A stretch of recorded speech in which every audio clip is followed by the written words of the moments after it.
It's about my sudden desire to become a nun when I was a teenager.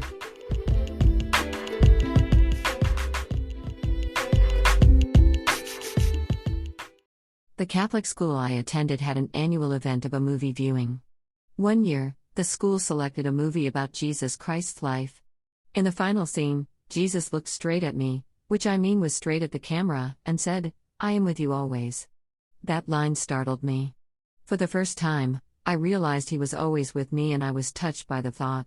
Tears were rolling down my cheeks. I had a hard time to see the stairs on my way out of the movie theater because of my tears and to hide them from my friends at the same time. I had been exposed to the Christian teachings routinely through a Bible class and a daily morning prayer at school. Yet, I had never thought about it deeply like this before. As a teenager, I had believed that nothing good would ever happen to me in the future and I would have to endure a life in the prison-like world. I had constantly felt lonely and hopeless. What if Jesus was always beside me? I wondered how helpful it would be.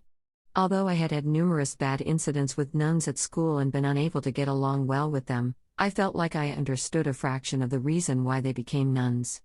Imagining being a nun can be much closer to Jesus, I suddenly wanted to be one. I talked about it casually to my best friend and she burst into laughter as she thought it was my new joke. I had told her seriously for days, but that was even funnier to her. My decision to be a nun hadn't changed after 1 week, and at last I dared to tell my mother about it. She just flatly said, "You're too curious and tempting about sexual matters to be a nun." Her remark was right enough for me to come to my senses and think better of it.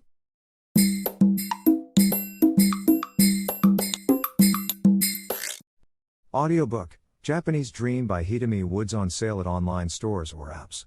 Apple, Audible, Google Play, Nook Audiobooks, 43 available distributors in total.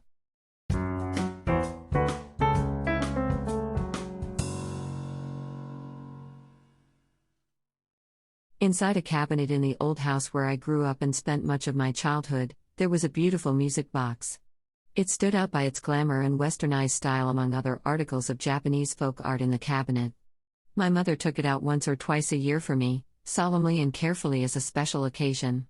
She would wind up, open the lid slowly and let me listen to its heavenly melody.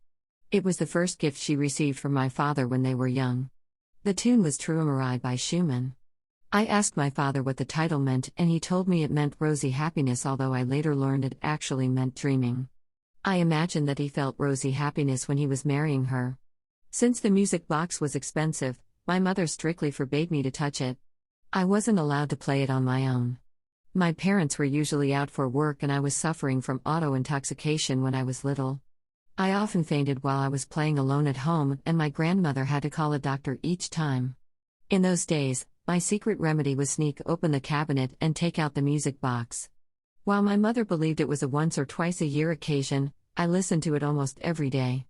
Although by then I had already known that my parents got married by an arranged marriage for each family's convenience and my mother especially married money, it helped me delude myself that my parents loved each other. By listening to the tune, I felt hopeful and had fewer blackouts from auto intoxication. When I lived in the city before moving in here, I had an idea that I would play True on the piano for my parents on their wedding anniversary. I practiced playing it by listening to a Schumann CD. But my rare respectable attempt never materialized after all for a strange reason. Every time I practiced True, a cockroach appeared from somewhere as if it was a cue.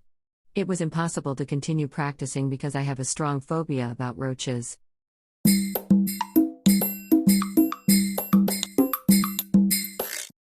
Audiobook, Japanese Dream by Hitomi Woods, on sale at online stores or apps.